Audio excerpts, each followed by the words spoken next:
সরকারি ভর্তুকিতে কৃষি যন্ত্রপাতি কিনুন 50% পর্যন্ত ছাড়ে। সর্বাধিক আপনারা 3 লক্ষ টাকা ভর্তুকি পেতে পারেন, সর্বনিম্ন 10,000 টাকা আপনারা ভর্তুকি পেতে পারেন এই সরকারি ভর্তুকিতে কৃষি যন্ত্রপাতি কেনার ক্ষেত্রে। প্রত্যেক বছরের ন্যায় এবছরও কৃষি যান্ত্রিকীকরণ 2023-24 অনলাইনে আবেদন শুরু হয়ে গেছে, যেখানে কৃষি যন্ত্রপাতি যেমন পাওয়ার টিলার, ধান রোপণ যন্ত্র, বীজ বপন যন্ত্র ইত্যাদি কেনার জন্য এই প্রকল্পের মাধ্যমে আবেদন করা যাবে। তো এবছর যে 2023-24 সেশনে শুরু হয়েছিল সেটা সেপ্টেম্বর মাসে শুরু হয়েছিল প্রথম দফায়। এবার দ্বিতীয় দফায় সেটা অলরেডি শুরু হয়ে গেছে 2024-এর জানুয়ারি মাসের 5 তারিখ থেকে। সেটা চলবে কতদিন এই ভিডিওর মাধ্যমে আপনাদের দেখাবো, এবং কারা কারা আবেদন করতে পারবেন, কি কি ডকুমেন্টস লাগবে সমস্তটাই এই ভিডিওর মাধ্যমে দেখাবো, এবং আবেদন পদ্ধতি আপনাদের দেখাবো এই ভিডিওর মাধ্যমে।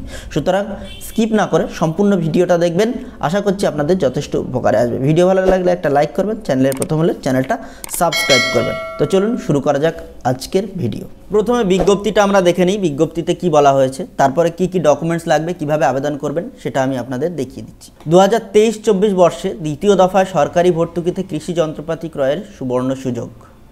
আচ্ছা, এখানে সিরিয়াল নাম্বার দিয়েছে, তারিখ দিয়েছে 27/12/2023 তারিখে এটা প্রকাশ করা হয়েছে এই নোটিশটা। কৃষক বন্ধু নতুন প্রকল্পে নিবন্ধীকৃত যে কোনো কৃষক, সরকারি যে কোনো দপ্তর বা স্বীকৃত কৃষক গোষ্ঠী, কৃষক উৎপাদক সংস্থা, কৃষি সমবায় বা সংস্থা মাটির কথা ওয়েবসাইটের মাধ্যমে আগামী 5/1/2024 সকাল 11টা থেকে 21/1/2024 পর্যন্ত কেবলমাত্র FSSM ও OTA SFI প্রকল্পে সরকারি ভর্তুকিতে কৃষি যন্ত্রপাতি ক্রয়ের জন্য 2023-24 বর্ষে দ্বিতীয় দফায় আবেদন করতে পারবেন। অর্থাৎ আপনাদের আবেদন করতে গেলে মাটির কথা .net.official ওয়েবসাইটে যেতে হবে, সেখানে গিয়ে কীভাবে আবেদন করবেন সেটা আমি দেখিয়ে দিচ্ছি একটু পরে। তো এটা চলবে 5 তারিখ থেকে 21 তারিখ পর্যন্ত। অনলাইনে পূরণ করা আবেদনপত্রের ছাপানো প্রতিলিপি, অর্থাৎ আবেদন করার পরে একটা প্রিন্ট আউট আপনার বেরোবে, সমস্ত প্রাসঙ্গিক নথিসহ নিজস্ব ব্লক কৃষিকরণে এডিএ অফিসে 22/1/2024 বিকাল 5টার মধ্যে জমা দিতে হবে। সমস্ত ফর্ম ফিল আপের পরে যে প্রিন্ট আউটটা বেরোবে সেই প্রিন্ট আউট এবং আপনার যা ডকুমেন্টস লাগবে, সেই কী কী ডকুমেন্টস লাগবে এই নোটিশটা পড়ার পরেই আমি আপনাদের দেখাচ্ছি। সেই সমস্ত ডকুমেন্টস একসঙ্গে পিন করে 22 তারিখ বিকেল 5টার মধ্যে আপনার নিকটবর্তী এডিএ অফিসে জমা করতে হবে। FSSM প্রকল্পে পাওয়ার টিলার ও সোলার পাম্প নিতে আগ্রহী কৃষকদের কমপক্ষে 1 একর জমি মালিকানা থাকতে হবে। অর্থাৎ বড় যন্ত্রপাতি যেটা 3 লক্ষ টাকার আপনি সাবসিডি পাবেন, সেটার ক্ষেত্রে আপনার 1 একরের বেশি জমি থাকতে হবে, অর্থাৎ 1 একর জমি থাকলেও হবে। Power tiller, solar pump set, কৃষি ড্রোন প্রভৃতি শক্তিচালিত যন্ত্রের জন্য আপনি SSM প্রকল্পে ভর্তুকি যন্ত্রভেদে 50 থেকে 60% বা সর্বোচ্চ 3 লক্ষ টাকা আপনি পেয়ে যেতে পারেন। স্প্রেয়ার, থ্রেশার প্রভৃতি ছোট যন্ত্রের জন্য OTA SFI প্রকল্পে ভর্তুকি মোট দামের 50% বা সর্বোচ্চ 10,000 টাকা পেতে পারেন। FSSM ও OTA SFI প্রকল্পে আবেদনপত্র মঞ্জুর হওয়ার সর্বাধিক 15 দিনের মধ্যে, সোলার পাম্প সেটের ক্ষেত্রে সর্বাধিক 45 দিন, নির্ধারিত কৃষি যন্ত্রপাতি সরকারি তালিকাভুক্ত ডিলারের কাছ থেকে কিনে সংশ্লিষ্ট নথিসহ নিজস্ব ব্লক কৃষিকরণে জমা করতে হবে। অর্থাৎ এটার মানেটা কি দাঁড়ালো, আপনারা যেটার জন্যই অ্যাপ্লাই করছেন না কেন, সেই অ্যাপ্লাই করার পরে আপনার যখন মঞ্জুর হচ্ছে, আপনার অ্যাপ্রুভ হয়ে যাচ্ছে, তার 15 দিনের মধ্যে, শুধু পাম্প সেটের ক্ষেত্রে 45 দিন টাইম দিয়েছে, বাকি অন্যান্য যন্ত্রপাতির ক্ষেত্রে 15 দিনের মধ্যে আপনার সেই যন্ত্রপাতি আপনার কিনে নিতে হবে। শুধু কিনতে হবে তাই নয়, সেটা সরকার তালিকাভুক্ত ডিলার, তাদের তালিকাভুক্ত ডিলার করা আছে, সেই ডিলারের কাছ থেকে আপনাদের কিনতে হবে। কিনে 15 দিনের মধ্যে, বা যারা পাম্পসেট কিনছে তাদের 45 দিনের মধ্যে নিকটবর্তী এডিএ অফিসে জমা করতে হবে। তো জমা করার পরে কি হবে, কৃষি যন্ত্র ক্রয়ের যাচাই করার পর নির্ধারিত ভর্তুকির টাকা উপভোক্তার ব্যাংক অ্যাকাউন্টে সরাসরি প্রদান করা হবে।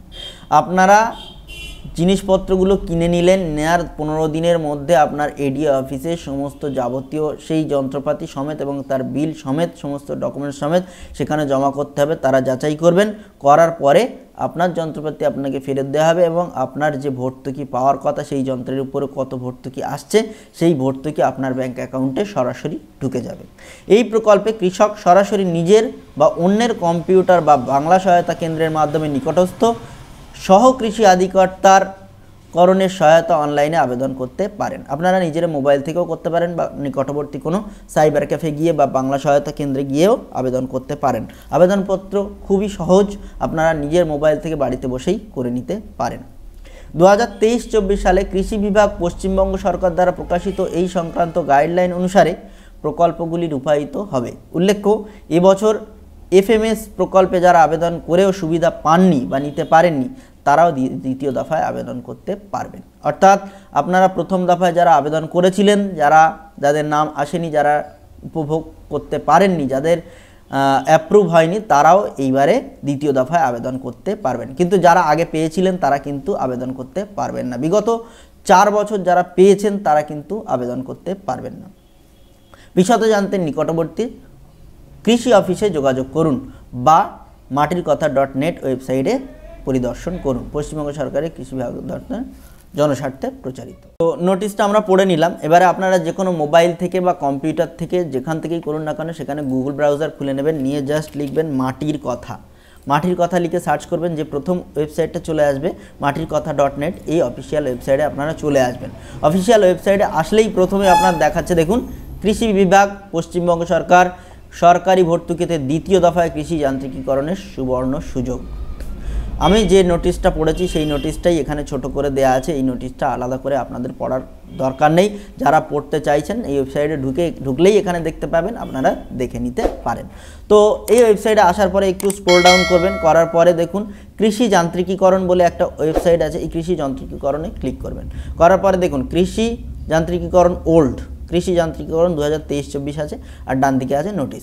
তো মাঝখানে যে কৃষি যান্ত্রিকীকরণ 2023-24 এইটাতে আপনারা ক্লিক করবেন। করার পরে আপনাদের এরকম একটা ইন্টারফেস চলে আসবে। এখানে 3টে অপশান আপনারা দেখতে পাবেন। লাস্ট যে অপশানটা আছে অ্যাপ্লিক্যান্ট সাইন ইন, এই বাটনে আপনারা ক্লিক করবেন। আপনাদের কোনো সমস্যার সম্মুখীন হলে এই যে উপরে হেল্প ডেস্ক নাম্বার দেওয়া আছে, এখানে আপনারা কল করে জেনে নিতে পারেন সকাল 10টা থেকে সন্ধ্যে 6টার মধ্যে।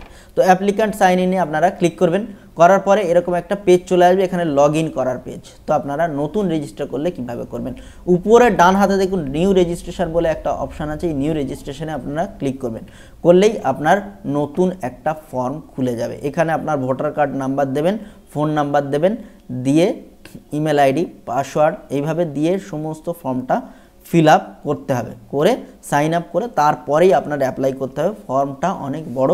আপনারা যদি এই ফর্মটা সম্পূর্ণ ফিল আপ লাইভ দেখতে চান আপনারা কমেন্টে জানাবেন, আমি আপনাদের সম্পূর্ণটা আলাদা ফর্ম ফিল আপের জন্য আলাদা একটা ভিডিও বানিয়ে আপনাদের দেখিয়ে দেবো। এখানে দেখাতে গেলে ভিডিওর লেন্থ অনেক বড় হয়ে যাবে, তো সুতরাং এই ভিডিওতে আমি আপনাদের দেখাতে পাচ্ছি না। তো আপনাদের যদি ইন্টারেস্ট থাকে আপনারা কমেন্টে লিখবেন, আমি তার জন্য লাইভ একটা ভিডিও আপনাদের জন্য বানিয়ে দেব, কিভাবে অনলাইনে আবেদন করবেন, সমস্ত প্রসিডিওর কি আছে।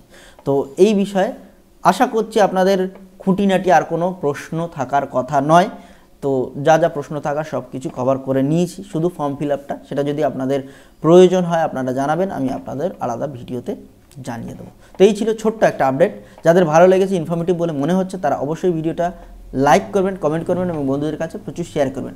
আর আমার চ্যানেলে বা ভিডিওতে যদি প্রথম হয়ে থাকেন তাহলে অবশ্যই চ্যানেলটা সাবস্ক্রাইব করবেন এবং পাশে থাকা বেল আইকনটি ক্লিক করে অল করতে ভুলবেন না, যাতে আমার সমস্ত সাইবার ক্যাফে রিলেটেড ভিডিও সবার আগে আপনার পেজে চলে আসে। তো দেখা হচ্ছে আগামী ভিডিওতে, টাটা।